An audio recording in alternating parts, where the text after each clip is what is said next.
അധ്യായം 2. അപ്പൻ്റെ ഒരു തീരുമാനത്തിന് ഞാൻ 35 വർഷം വില കൊടുത്തു. എൻ്റെ പേര് തോമസ് ജോസഫ്. ഇന്നെനിക്ക് 60 വയസ്സായി. വിവാഹമോചനത്തിൻ്റെ വിധി കേട്ട് കോടതിയുടെ പടികളിറങ്ങുമ്പോൾ എൻ്റെ മനസ്സിൽ മുഴങ്ങിക്കൊണ്ടിരുന്നത് ഒരേ ഒരു ചോദ്യം മാത്രമായിരുന്നു: ഈ ദിവസം ഒഴിവാക്കാമായിരുന്നില്ലേ? ഞാൻ ഒരിക്കലൊരു പെൺകുട്ടിയെ സ്നേഹിച്ചിരുന്നു. പക്ഷേ എൻ്റെ അപ്പൻ അതിനെ ശക്തമായി എതിർത്തു. നിനക്ക് പ്രണയം കൊണ്ട് ജീവിതം മുന്നോട്ട് കൊണ്ടുപോകാൻ കഴിയില്ല, അദ്ദേഹം പറഞ്ഞു. ഈ വിവാഹം നടക്കണം. അവൾ ഏക മകളാണ്, വലിയ സ്വത്തുണ്ട്, നിൻ്റെ ഭാവിയും ഈ കുടുംബത്തിൻ്റെ ഭാവിയും സുരക്ഷിതമാകും. അന്ന് ഞാൻ എതിർക്കാൻ ധൈര്യപ്പെട്ടില്ല. അപ്പൻ്റെ വാക്ക് ദൈവത്തിൻ്റെ കൽപ്പനയാണെന്ന് വിശ്വസിച്ചിരുന്ന കാലം. അങ്ങനെ ഞാൻ അതേ പറഞ്ഞു. ആ 5 സെക്കൻഡിലെ അതേ എൻ്റെ ജീവിതത്തിലെ ഏറ്റവും നീണ്ട ശിക്ഷയായി മാറുമെന്ന് ഞാൻ അറിഞ്ഞിരുന്നില്ല.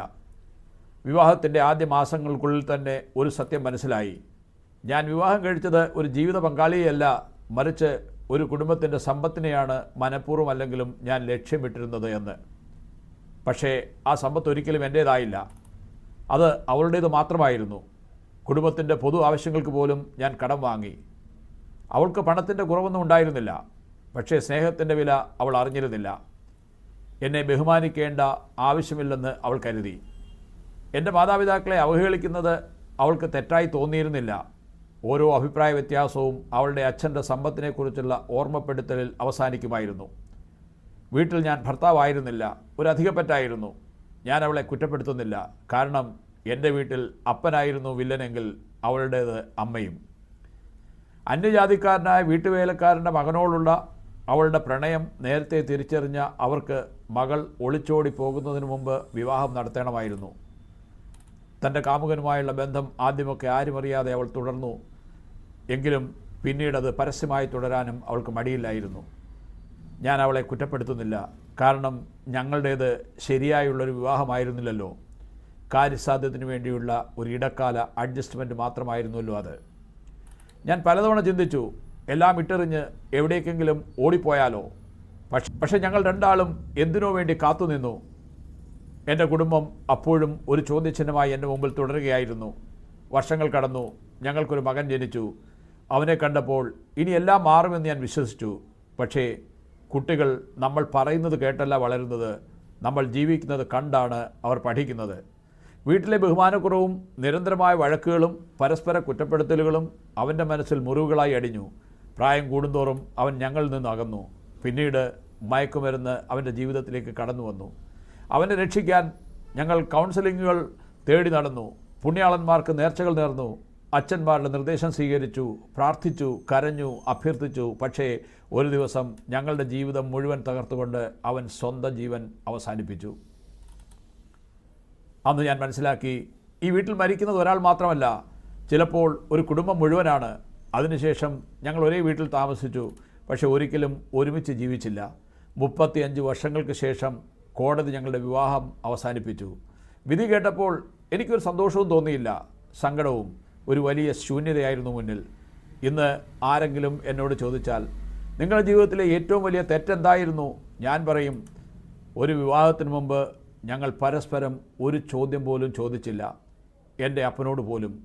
ഞാൻ ചോദിക്കേണ്ടിയിരുന്നത് അവൾക്ക് എത്ര സ്വത്തുണ്ട് എന്നായിരുന്നില്ല, ഞങ്ങൾ പരസ്പരം ബഹുമാനിക്കുമോ?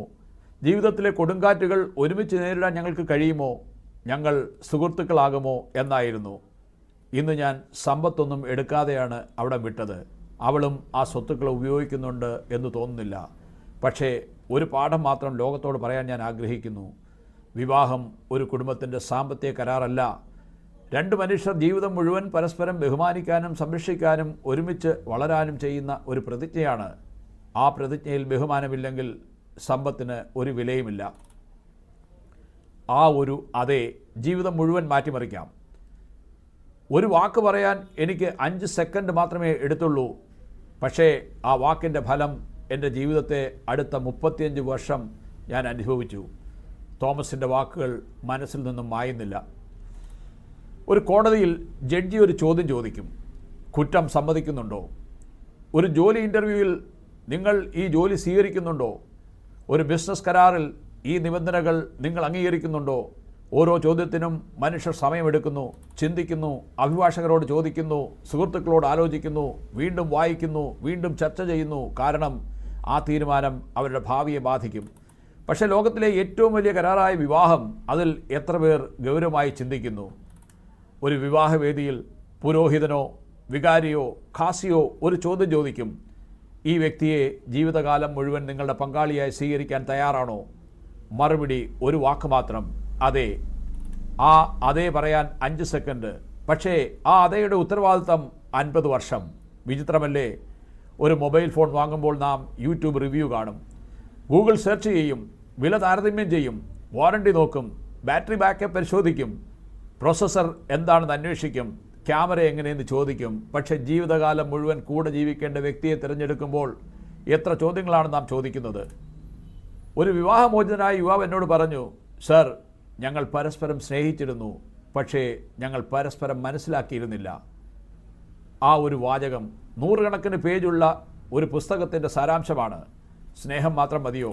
ബഹുമാനം വേണം, ആശയവിനിമയം വേണം, ക്ഷമ വേണം, സാമ്പത്തിക ഉത്തരവാദിത്വം വേണം, മാനസിക പക്വത വേണം, മൂല്യങ്ങളിൽ പൊരുത്തം വേണം, ജീവിത ലക്ഷ്യങ്ങളിൽ ധാരണ വേണം. നമ്മുടെ സമൂഹം വിവാഹ ചടങ്ങ് എങ്ങനെ ഭംഗിയാക്കാം എന്ന് പഠിപ്പിക്കുന്നു. പക്ഷേ വിവാഹ ജീവിതം എങ്ങനെ മനോഹരമാക്കാം എന്ന് ആരാണ് പഠിപ്പിക്കുന്നത്? വിവാഹത്തിനായി dance practice, photoshoot, decoration, makeup, dress, menu, stage, lighting എല്ലാം പ്ലാൻ ചെയ്യും. പക്ഷേ ഒരിക്കൽ പോലും ഇരുന്ന് ചിന്തിച്ചിട്ടുണ്ടോ? നമ്മൾ കോപം വന്നാൽ എങ്ങനെ സംസാരിക്കും? പണം ആരാണ് കൈകാര്യം ചെയ്യുക? 2 കുടുംബങ്ങളെയും എങ്ങനെ ബഹുമാനിക്കും? കുട്ടികളെ എങ്ങനെ വളർത്തും?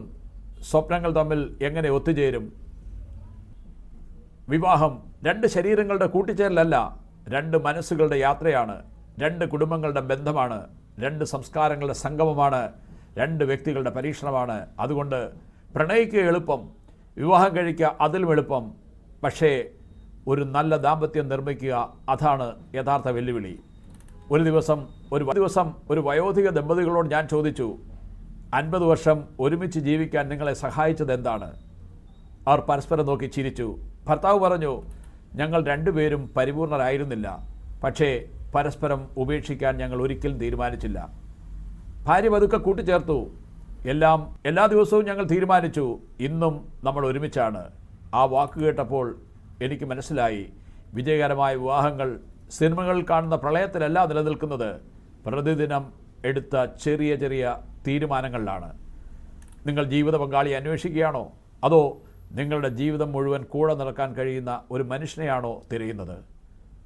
വിവാഹം വിജയിക്കുന്നത് ശരിയായ ആളെ കണ്ടെത്തിയത് കൊണ്ടല്ല, മറിച്ച് ശരിയായ ജീവിത പങ്കാളിയാകാൻ ഇരുവരും ഓരോ ദിവസവും തീരുമാനിക്കുന്നത് കൊണ്ടാണ്.